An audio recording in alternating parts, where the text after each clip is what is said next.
attributable to their consumption. Also, marijuana is an addictive drug. Marijuana use is currently the leading cause of treatment in need for those abusing or dependent on illegal drugs, which is the second leading reason for drug-induced emergency room episodes and has surpassed alcohol for young people in addictive risk and impact on dependency requiring treatment. According to the 2002 National Survey on Drug Use and Health, 4.3 million Americans were classified with dependence on or abuse of marijuana.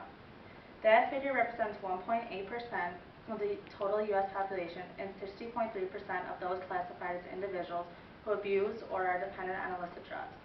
The desire for marijuana exerts a powerful pull on those who use it, and this desire, coupled with withdrawal symptoms, can make it hard for long-term smokers to stop using the drug.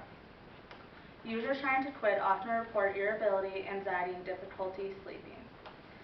On psychological tests, they also display increased aggression, which peaks approximately 1 week after they last used the drug. Marijuana can increase the risk of psychosis. Use of cannabis can cause a condition called drug-induced psychosis. This usually passes after a few days.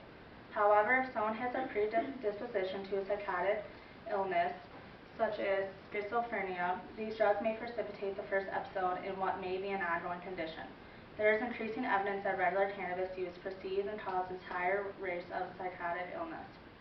Cannabis generally makes psychotic symptoms worse and lowers the chances of recovery from a psychotic episode. People with a psychotic illness like schizophrenia who use such drugs experience more hallucinations, delusions, and other symptoms. They have a higher rate of hospitalization for psychosis. Treatment is generally less effective and recovery more difficult.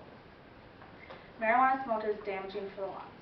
There has been research by the Institute of Medicine, IOM, that call for the medical use of cannabinoids, especially those that can be delivered rapidly in a smoke-free manner. The IOM report noted that marijuana smoke delivers harmful substances as well as tetrahydrocannabinol to the body, and that marijuana plants can be expected to provide a precisely defined drug effect. For these reasons, the IOM report concluded there is very little future in smoked marijuana as a medically approved medication. If there is any future in cannabinoid development, it lies with agents of more certain, not less certain composition. Just because it's herbal doesn't mean it's safe. While doses of marijuana are not fatal, long-term use may trigger secondary problems such as cancer, heart attack, and accidental death. Marijuana is a plant product that contains more than 400 chemical compounds.